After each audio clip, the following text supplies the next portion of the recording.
Thank you. Thank you very much. That's a few samples of the theater, opera, and films that I have done over the last 20 years. But what I'd like to begin with right now is to take you back to a moment that I went through in Indonesia, which is a seminal moment in my life. And like all myths, these stories need to be retold and told lest we forget them. And when I'm in the turbulent times, as we know, as that I am right now, through the crucible and the fire of transformation, which is what all of you do, actually. Anybody who creates knows there's that point where it hasn't quite become the phoenix or the burnt char. And I am right there on the edge, which I'll tell you about another story. I want to go back to Indonesia, where I was about 21, 22 years, long time ago, on a fellowship. And I found myself, after 2 years there and performing and learning, on the island of Bali, on the edge of a crater, Gunung Batur. And I was in a village where there was an initiation ceremony for the young men, a rite of passage. Little did I know that it was mine as well. And as I sat in this temple square under this gigantic Beringin banyan tree, in the dark, there was no electricity, just the full moon, down in this empty square, and I heard the most beautiful sounds like a Charles Ives concert as I listened to the gamelan music from all the different villagers that came for this once every 5-year ceremony. And I thought I was alone in the dark under this tree. And all of a sudden, out of the dark from the other end of the square, I saw the glint of mirrors lit by the moon. And these 20 old men who I'd seen before all of a sudden stood up in these full warrior costumes with the headdress and the spears, and no one was in the square, and I was hidden in the shadows. No one was there, and they came out and they did this incredible dance.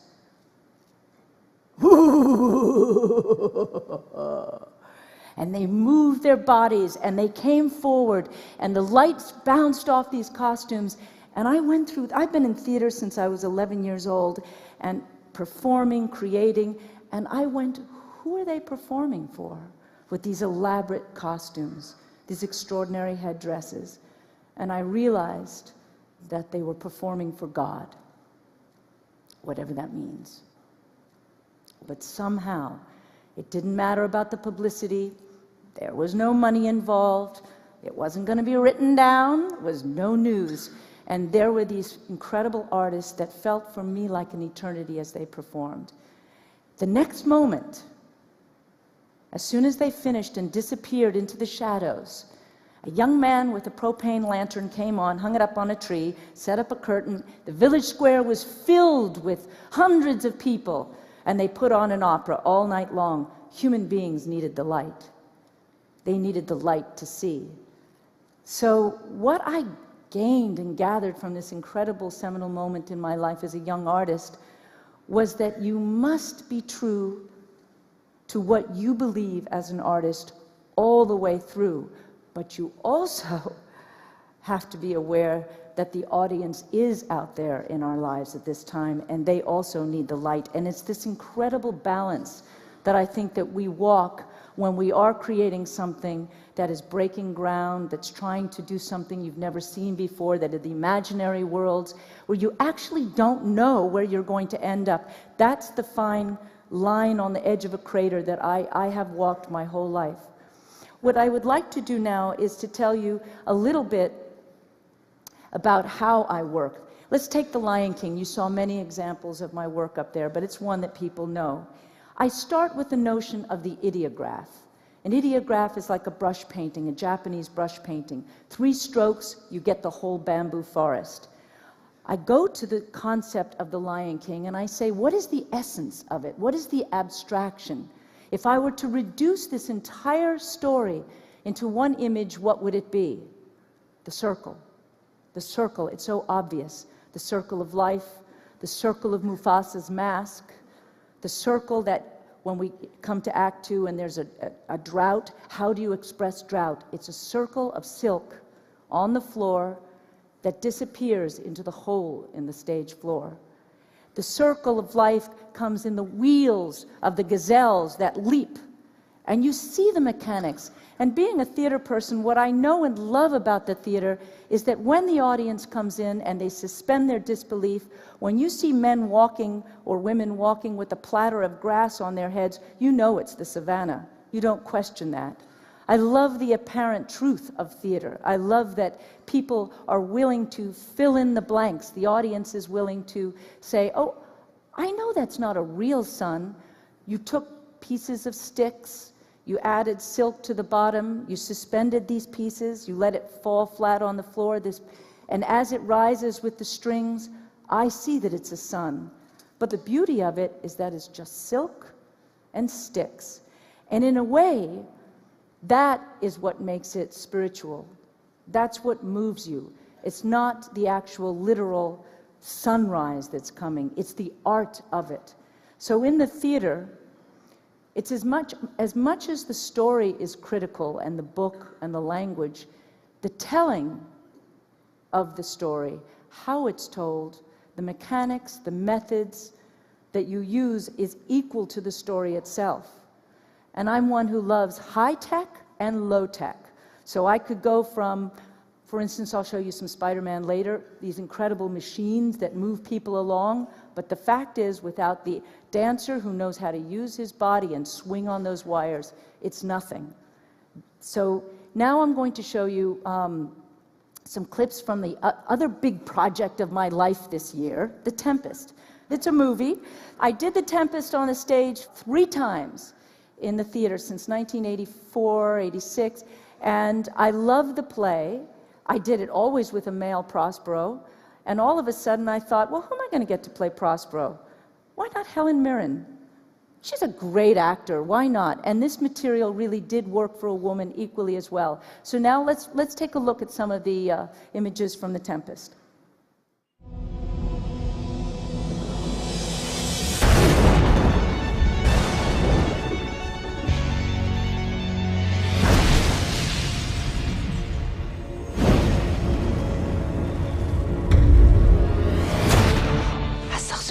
Performed to the point the tempest that I bade thee. I boarded the king's ship. In every cabin I flamed amazement. At first sight they have changed eyes. Do you love me? Beyond all limit. They are both in either's powers. Misery acquaints a man with strange bedfellows.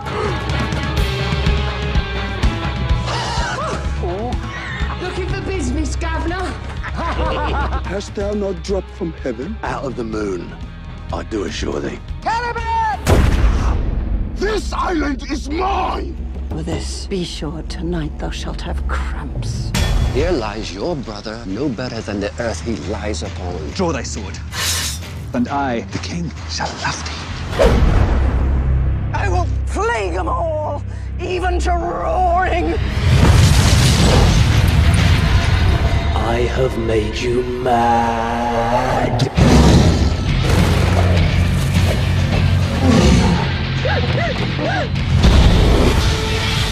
We are such stuff as dreams are made on, and our little life is rounded with a sleep.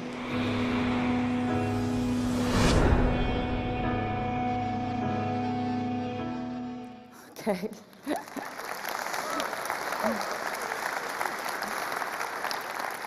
So I went from theater, doing The Tempest on the stage in a very low-budget production many years ago, and I love the play, and I also think it's Shakespeare's last play, and it really lends itself, as you can see, to cinema.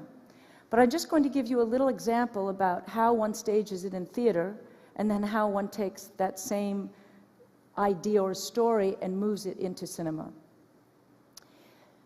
The ideograph that I talked to you about before, what is it for The Tempest? What, if I were to boil it down, would be the one image that I could hang my hat on for this? And it was the sandcastle. The idea of nurture versus nature, that we build these civilizations. She speaks about it at the end, Helen Mirren's Prospera. We build them, but under nature, under the grand tempest, these cloud-capped towers, these gorgeous palaces will fade. and there will leave not a rack behind. So in the theater, I started the play. It was a black sand rake, white cyc, and there was a little girl, Miranda, on the horizon building a drip castle, a sand castle. And as she was there on the edge of that stage, 2 stagehands, all in black, with watering cans, ran along the top and started to pour water on the sandcastle. And the sandcastle started to drip and sink. But before it did, the audience saw the black-clad stagehands. The medium was apparent. It was banal. We saw it. But as they started to pour the water, the light changed from showing you the black-clad stagehands to focusing. This rough magic that we do in theater, it focused right on the water itself. And all of a sudden, the audience's perspective changes. It becomes something magically large. It becomes the rainstorm. The masked actors, the puppeteers, they disappear, and the audience makes that leap into this world, into this imaginary world of the tempest actually happening. Now, the difference when I went and did it in the cinema, I started the actual movie with a close-up of a sandcastle, a black sandcastle.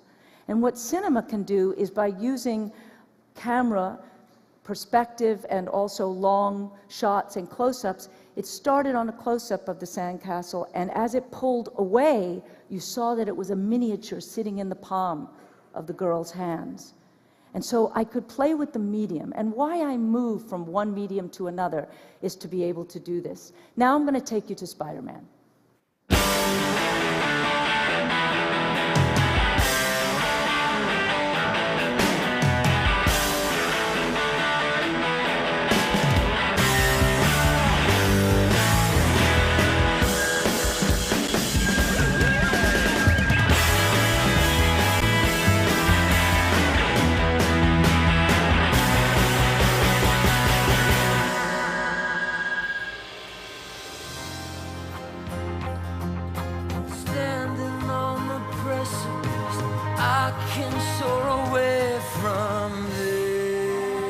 We're trying to do everything in live theater that you can't do in 2 dimensions, in film and television.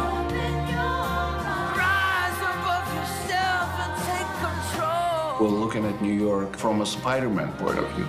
Spider-Man is not bound by gravity. Manhattan in the show is not bound by gravity either.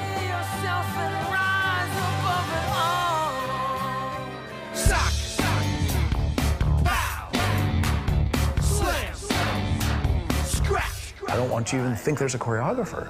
It's real what's happening. I prefer you to see people moving and you're going, whoa, what was that?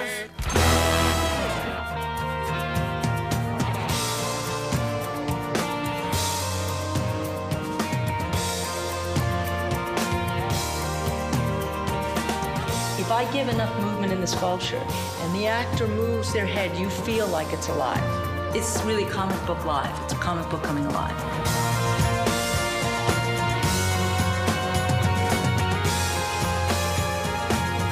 They're mythologies. They're modern myths, these comic book heroes.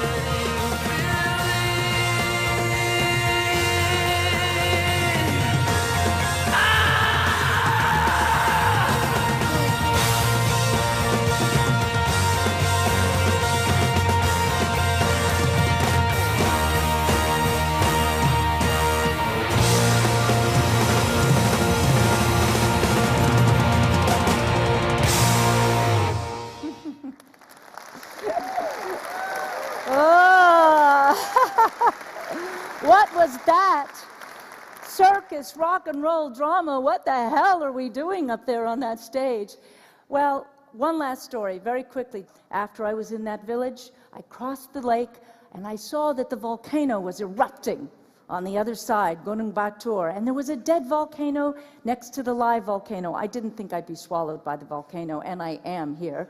But it's very easy to climb up, is it not? You hold on to the roots, you put your foot in the little rocks and climb up there, and you get to the top. And I was with a good friend who was an actor, and we said, let's go up there. Let's see if we can come close to the edge of that live volcano. And we climbed up, and we got to the very top, and we're on the edge, on this precipice. Roland disappears into the sulfur smoke at the volcano at the other end, and I'm up there alone on this incredible precipice. Did you hear the lyrics? I'm on the precipice, looking down into a dead volcano to my left. To my right is sheer shale. It's coming off. I'm in thongs and sarongs. It was many years ago, and no hiking boots. And he's disappeared, this mad gypsy, French gypsy actor, off in the smoke. And I realize I can't go back the way that I've come. I can't. So I throw away my camera, I throw away my thongs, and I looked at the line straight in front of me. And I got down on all fours like a cat. And I held with my knees to either side of this line in front of me, 30 yards or 30 feet, I don't know. The wind was massively blowing, and the only way I could get to the other side was to look at the line straight in front of me. I know you've all been there. I'm in the crucible right now. It's my trial by fire. It's my company's trials by fire. We survive because our theme song is Rise Above. Boy falls from the sky, rise above. It's right there in the palm of both of our hands, of all of my company's hands. I have beautiful collaborators, and we as creators only get there all together. I know you understand that. And you just stay going forward. And then you see this extraordinary thing in front of your eyes. Thank you.